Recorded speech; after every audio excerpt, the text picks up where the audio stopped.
What up, y'all? So, day five. Day five of my 6-week water fast. When I say water fast, I mean water only. Um, I did deviate a little bit. I drank uh, some tea and kind of like this electrolyte beverage, and I guess it gave me some kind of minor relief, but nothing really significant and nothing really worth even tempting. Because you open the door, you kind of open the door for possibly doing more. Like, oh well, I just did that. Maybe I can do a little bit of this too and a little bit of that too.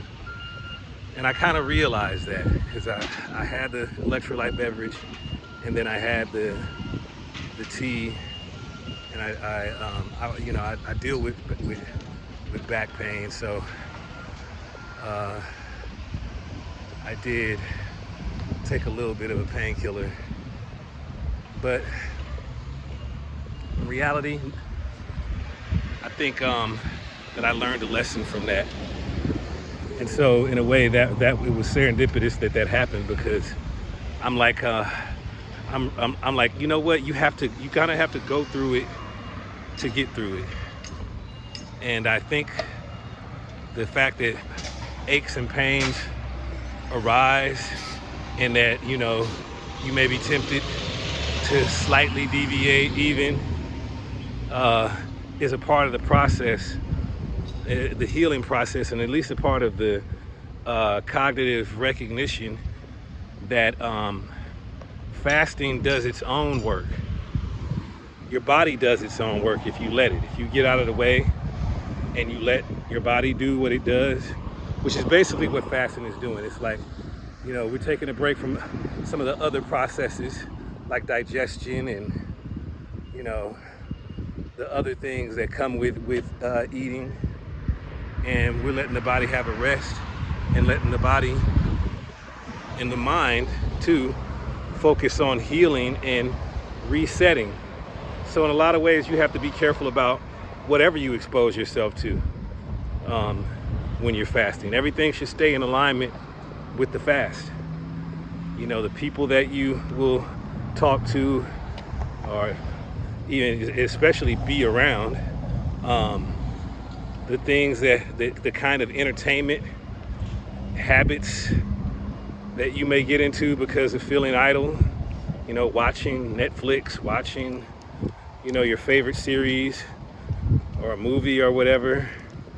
You have to, not to say that you don't watch anything at all, but you have to be careful that the things that you consume stay in alignment. Water is in alignment with the fast.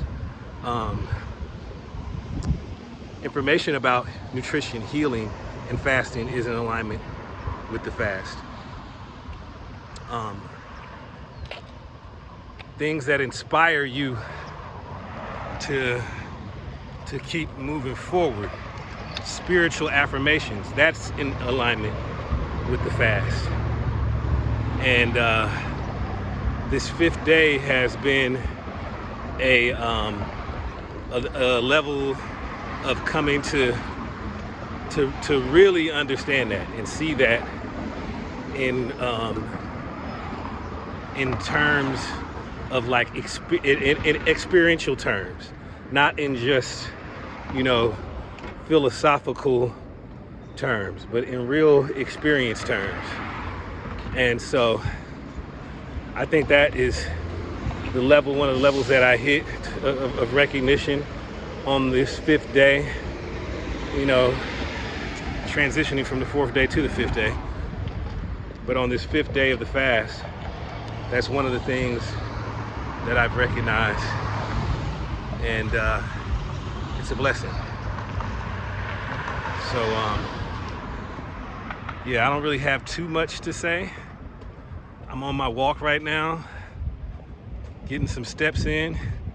It wasn't easy for me to motivate myself to get up and get out, but I don't think that you should do a lot of exercise when you're fasting. But for me, it helps when my energy is really low, and there's still things that I want to do. I still want to be creative. I still want to make music. And sometimes I just got to get my body moving a little bit in order to be able to even do anything, to manifest enough energy to be able to do anything. So that's why I went on ahead and stepped out for a walk to get some fresh air and sunshine and to get my blood pumping a little bit. And right now, while I'm actually still moving, it feels good. I do feel more stimulated, and I do feel a little bit more energetic than I did before I left to go on this walk. And I guess we'll see if it sustains once I get back and once I'm, back more in a sedentary environment. And I guess I will give you guys an update on that on my next video journal post. But until then, I appreciate everybody for watching, witnessing, staying along with me on this journey. We're in the early parts of it. This is just the beginning. And I look forward to some positive, progressive transformation of mind state, of physical state, of energy, of inspiration. And I know there'll be ups and downs, but I plan on taking this beyond the fast. The fast is really itself just the beginning. I'm holding in my heart and in my mind my father, and knowing that he did the same thing.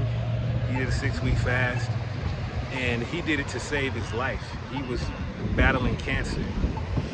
But I do believe that cancer, heart disease, any of these things that that afflict people's health can be reversed. They can be prevented, but they can also be reversed by a healthy lifestyle. And this fast is just the beginning of me embracing a more healthy lifestyle, to go into a nutritarian direction, to drop the addictive consumption of SOS foods, food substances. SOS meaning salt, oil, and sugar. And fasting can help to re-enliven the taste buds so you can appreciate food in its whole raw form. When I say raw, I don't mean like necessarily uncooked, but that too. And to be able to kick the habit of having to have food that is adulterated, deep fried, salted, sugared, that's really what the culinary arts are. It's the art of using salt, oil, and sugar. But we'll get more into that as I progress on this journey, but that is the ultimate goal, because that's where my dad stopped. He did the fast, but he got right back on the salt, oil, and sugar. And so he had saved his life, but he went right back into the things that caused his health to get poor in the first place. And that's what we all do. We do this big thing, gesture, diet, exercise plan, but we don't transcend the habits and the modern Western American rituals of ingesting food substances that damage our health. And with this fast, it is to make a clean break from all of that and get back into my nutritarian ways, drop the SOS, pick up the G-bombs, and move forward with life, inspiration, creativity, physical vigor, mental vigor, better relationships, inspiration, happiness, joy shared with family, friends, community, and the world. As we are on this human journey of growth and evolution. And as we save ourselves, we save the world. All right, your boy Pep Love, signing off. See you next time. Peace.